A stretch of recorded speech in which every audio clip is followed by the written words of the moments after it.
Benjamín Gagiola para Corte de Caja, Historia Política. Este 5 de mayo se conmemora una vez más la gran victoria de las armas nacionales sobre el invasor francés. Pero no solamente es una victoria militar de alto calado, fue un triunfo de un proyecto de nación con marca liberal. En 1862, el primer ejército del mundo, sí, el ejército francés, no el británico, no el ruso, no el norteamericano. En 1862 era el ejército francés que venía de intervenir en Crimea y de destronar, junto con la alianza turco e inglesa, al imperio ruso. Ese ejército se va a venir a cobrar, como pretexto, una deuda externa. Pero como proyecto de fondo venía a hacer en América su Argelia, la Argelia americana, el México del protectorado francés o de la zona de influencia de Napoleón III.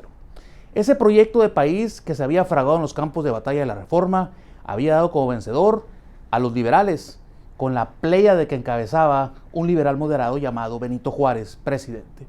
El pretexto de la intervención francesa era el cobro de una deuda hecha moratoria, pero en el fondo era intervenir en los asuntos de América para tratar, como un efecto colateral indirecto, de frenar el expansionismo político, militar y económico de los Estados Unidos, que entraban en un periodo de guerra civil norte-sur en ese momento. Pero la victoria mexicana no es solamente la victoria de la bravura de los soldados mexicanos y del filo de sus bayonetas, es la victoria de una generación que por primera vez en la historia patria estaba dispuesta a morir por este país. No se había visto en anteriores conflictos como el norteamericano y demás que los mexicanos se presentaran al campo de batalla y no se desbandaran. No se había visto que la leva funcionara, no se había visto esa confianza en los mandos militares, no se había visto esa unidad o esa amalgama política que en las trincheras y fosos de los fuertes de Guadalupe y Loreto en Puebla se manifestó.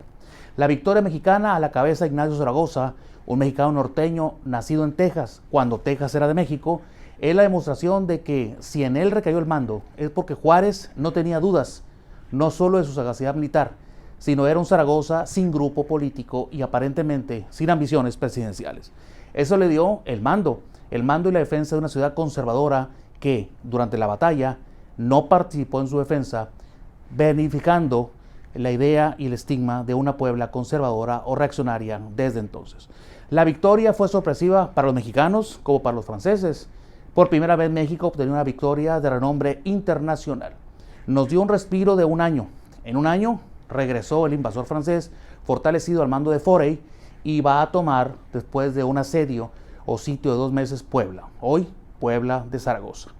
La victoria en 1862 en Puebla es una victoria de confianza, es una inyección de aire, una bocanada de esperanza, una apuesta por el sí podemos. La victoria mexicana le permitió al norte, años después, resistir la llegada de fuerzas francesas al Río Bravo y, de no haber sido así, era muy probable que la Confederación hubiera podido derrotar con el apoyo francés en el sur a Lincoln en el norte. La victoria consolidó el México liberal, consolidó el derrumbe de la institución eclesiástica y del Partido Conservador y vino a darle a México la epopeya que es el cemento de nuestra actual identidad nacional.